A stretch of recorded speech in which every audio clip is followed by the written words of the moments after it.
Gin Reviews. Today I'm going to be reviewing an old favourite of mine, Tanqueray No.1. You may well have heard of the Tanqueray brands, very big player in the gin world. Tanqueray No.1 is their premium version. So called No.1 because the still that they use to distill it in is called Tiny 10. Quite quirky, nice distinctive bottling. It stands out on the cocktail shelves. You always spot when a bar has Tanqueray No.1. It's tall, green bottle, very distinctive. It's batch distilled gin, bottled at 47.3%, so it's quite strong for a gin.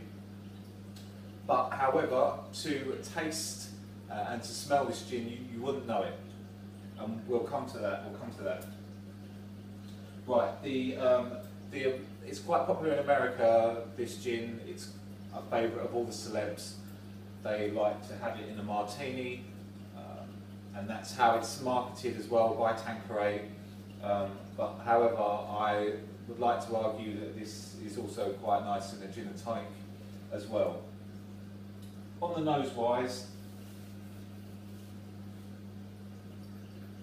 apart from the obligatory juniper, you get a lot of zestiness and a lot of fruitiness. That is because this gin is distilled in quite a distinctive way. It's the only gin to use whole fruits in the distillation process. Most gins will have fruit peel in their botanicals, particularly in premium gins. This, however, uses the whole fruit. So it uses whole white grapefruit from Florida and also whole Mexican limes as well. The whole fruit, so the juice and everything goes into making this gin.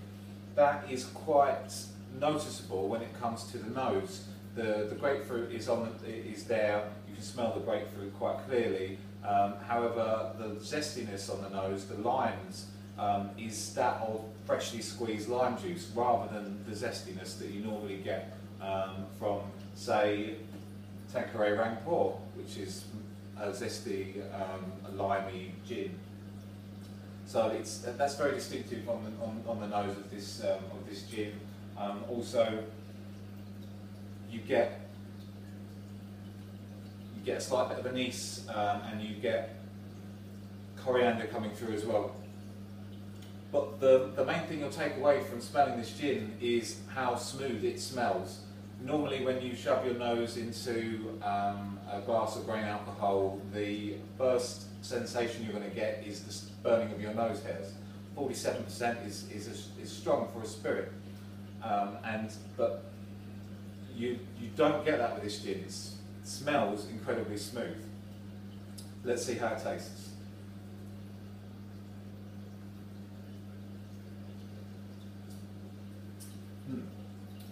That smoothness on the nose, that translates to the taste as well.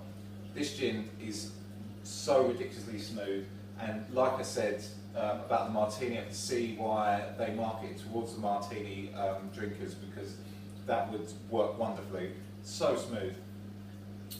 The grapefruit comes through, that zingy lime comes through as well. The juniper's not over pronounced. You also get the coriander and that sort of licoricey, like that. It's more of a fennel flavour on the finish, and a fresh celery. It's like celery. It's very clean finish to this gin. Fantastic. It's a good gin to drink neat. I always say that you should try, particularly premium gins, you should try them neat at least once, and if it's not good enough if you don't think it's good enough to try neat, then it's not good enough for your collection.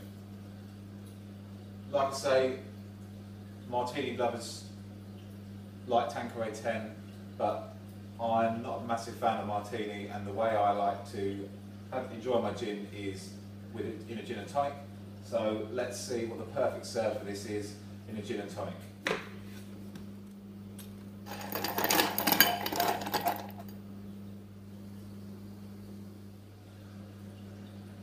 Right, for my gin and tonic with my Tanqueray 10, I've gone heavy on the grapefruit. I've done my usual serve, nice big copper glass, lots of ice, Put a few crushed juniper berries in there and some grapefruit peel, which I've zested, rimmed, and then I've gone overkill on the grapefruit. I've got a slice of pink grapefruit in there as well.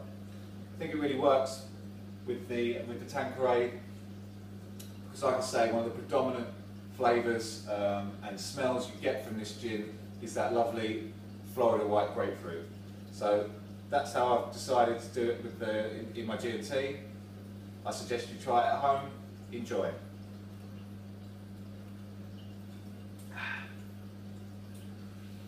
Right, to sum up, Tanqueray number 10. One of my first premium gin purchases, still one of my favourites.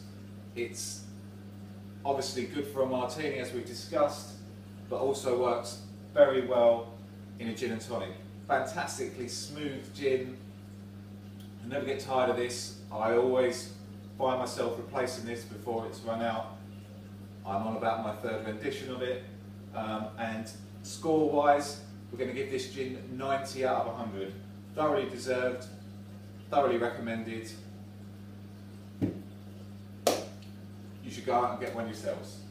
Thanks for watching, guys, and stay tuned for some more gin reviews.